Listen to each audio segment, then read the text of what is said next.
hanya satu untuk setiap manusia, tetapi Allah Maha segalanya. Maka dalam samudra pengetahuan sebagai makhluk, kita ada baiknya memahami banyak hal meskipun kadang itu asing bagi kita. Maka dalam meyakinkan hal tersebut, di dalam diri kita ada beberapa hal penting yang harus kita lakukan. Hal tersebut bisa menurut akal rumus setiap manusia dan menggunakan pelatihan-pelatihan khusus, sehingga bisa terbuka alam ruh atau alam batin yang dalam, sehingga mampu memahami tentang ruh dan menjadikan kepenuhan ruh atas diri kita. 1. Apabila sukma terbuka, ia akan tahu bagaimana cara bertafakur dengan benar, dan selanjutnya ia bisa memahami bagaimana merealisasikan apa yang diinginkan. Karena itu, hati pun menjadi lapang, pikiran jadi terbuka, dan daya potensial yang ada dalam diri akan lahir menjadi aksi, perbuatan yang berkelanjutan dan tak mengenal lelah. Kedua, apabila sukma cair, atau dalam bahasa Arab disebut nafs al-qabil, akan berhasil mencapai manfaat walaupun hanya dalam berpikir sesaat. Ketiga, apabila sukma matang, ia akan menjadi seperti pohon yang berbuah, atau seperti mutiara yang sudah dikeluarkan dari dasar laut. Jika kekuatan badaniah mengalahkan jiwa, berarti murid masih harus terus menjalani laku prihatin dalam olah ilmu dengan menyelami kesulitan demi kesulitan dan kepenatan demi kepenatan dalam rangka menanggapi manfaat. Keempat, apabila sukma sempurna, niscaya akan sirna segala sesuatu yang dapat mengotori watak, seperti halnya sifat rakus dan impian semu.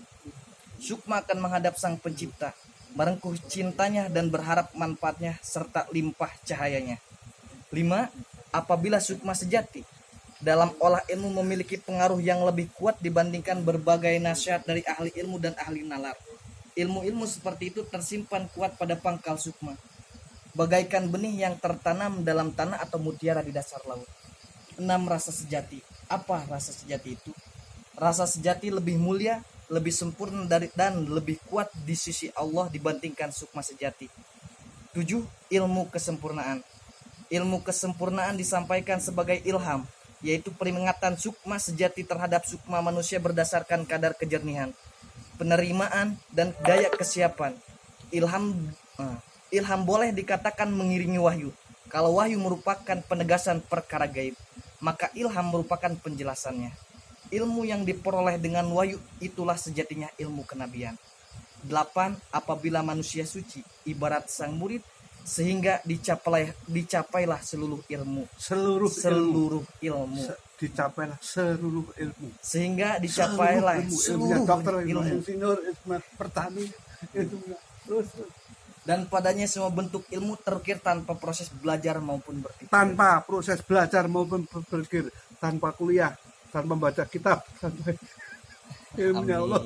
Terus udah baik sampai 8. Coba ambil yang kata-kata kepenuhan ruh dalam dirimu. Nah, cari kata-kata kepenuhan. Ya. Jadi kalau di dalam dirimu itu penuh ruhmu, sempurna, kepenuhan ruh dalam dirimu akan mampu mengangkat dan membesarkan namamu. Itulah Akang Bajada. Mengangkat dan membesarkan namamu. Kunci kepenuhan ruh yang nomor berapa? Ya udah, ini tadi kepenuhan ruh, penuhnya ruh. Ya, ruh kita kan keluar masuk. Ya, bisa ke akhirat, bisa ke zaman azali, akhir, awal. Ruh itu bisa maju, bisa mundur, bisa ngintip Lauhul Mahfuz, bisa ngintip surga neraka. Allahu Akbar. Kepenuhan ruh. Ya, penuhnya ruh sama yang ada, yang dalam dirimu akan mampu mengangkat dan membesarkan namamu. Diangkat sama Allah, besarkan nama Allah. Udah tinggal lihat aja Akang Bajada. Buktinya udah tahu sendiri ya. Nanti kita akan ketemu ngaji, makanya minum susu tadi ya. Ini yang punyanya mau minta lagi. Ya. Jangan sampai mbah loyo dan ini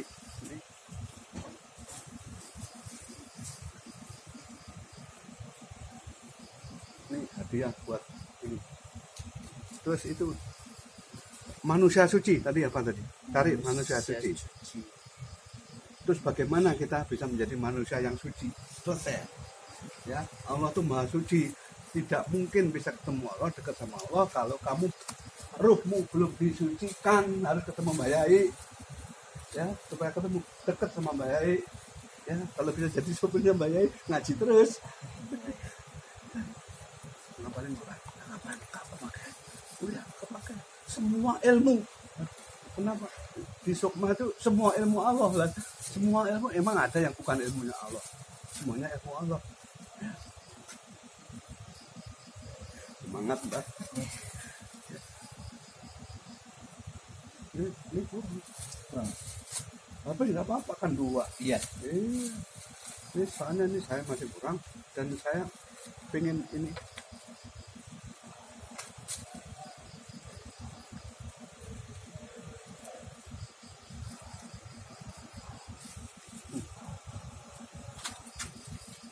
Ini buat Apin ini dari Mbak.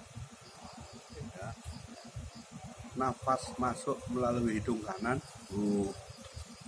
napas keluar melalui hidung kiri. Allah. Setiap bernapas jangan sampai tidak hu Allah.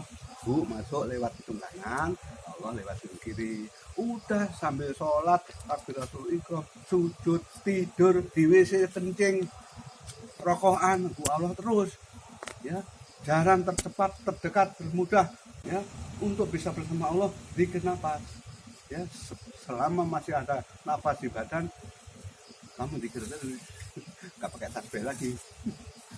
Ya, itu buat kamu. Hadiah buat kamu. Jangan dihabisin, yang lainnya dikit. Tapi Manusia suci. Cari kata-kata manusia suci tadi. Nah, di situ. Ini ngajinya jadi di sini. Gak apa-apa. Pokoknya ke sana tinggal naik ke panggung. apabila manusia suci ibarat sang murid tuh, sehingga dicapailah seluruh ilmu. Dicapailah seluruh ilmu. Seluruh ilmu pertanian, perhubungan, ilmu elektronik, ilmu listrik, ilmu komputer, ilmu kitab apapun. Ya semua ilmu itu tadinya kan dibuat. Siapa yang membuat? Lah kita langsung yang membuat, yang punya dunia, yang bikin semua, ya, ada di situ.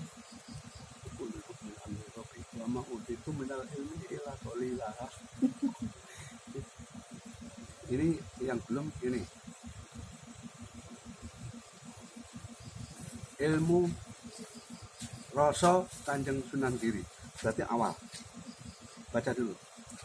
Gak apa-apa, berlama-lama gak apa-apa. Yang paling awal Ya. Itu tutup pengantarnya. apakah sukma itu? Terus. Sukma adalah senyawa ruh yang terjadi saat Tuhan menciptakan manusia lahir ke dunia. Proses terbentuknya sukma dalam diri manusia bukan berasal pada saat ruh ditiupkan ke dalam rahim ibu, Semua dikit-dikit. tetapi justru setelah nyawa berada di tubuh bayi. Sukma sendiri yang sesungguhnya hanya satu untuk setiap manusia, tetapi Allah Maha segalanya. Maka dalam samudra pengetahuan sebagai makhluk, kita ada baiknya memahami banyak hal meskipun kadang itu asing bagi kita. Maka dalam meyakinkan hal tersebut, di dalam diri kita ada beberapa hal penting yang harus kita lakukan. Hal tersebut bisa menurut akan rumus setiap manusia dan bisa menggunakan pelatihan-pelatihan khusus, sehingga bisa terbukanya alam ruh dan alam batin yang dalam, sehingga mampu memahami tentang ruh dan menjadikan kepenuhan ruh atas diri kita. 1. Apabila sukma terbuka, ia akan tahu bagaimana cara bertafakur dengan benar, dan selanjutnya ia bisa memahami bagaimana merealisasikan apa yang diinginkan. Karena itu hati pun menjadi lapang, pikiran jadi terbuka, dan daya potensial yang ada dalam diri kita akan lahir menjadi aksi perbuatan yang berkelanjutan dan tak mengenal lelah. 2. Apabila sukma cair, atau dalam bahasa Arab disebut nafs al-qabil, akan berhasil menggapai manfaat walaupun hanya dengan berpikir sesaat. 3. Apabila sukma matang, ia akan menjadi seperti pohon yang berbuah atau seperti samudra yang sudah dikeluarkan dari dasar laut. Jika kekuatan badaniah mengalahkan jiwa, berarti murid masih harus terus menjalani laku prihatin dalam olah ilmu dengan menyelami kesulitan demi kesulitan dan kepenatan demi kepenatan dalam rangka menggapai manfaat. 4. Apabila sukma sempurna, niscaya akan sirna segala sesuatu yang dapat mengotori watak, seperti halnya sikap rakus dan impian semu. Itulah manusia suci. Bagaimana menjadi manusia suci? Kalau sudah manusia suci, kalau kan masuk mau dekat, harus disucikan dulu. Ya. Ruh yang suci yang bagaimana? Hati yang suci yang bagaimana? Ya. Pasarnya banyak ya.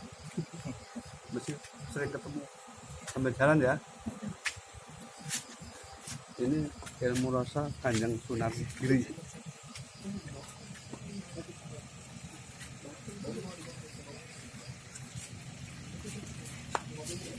Tapi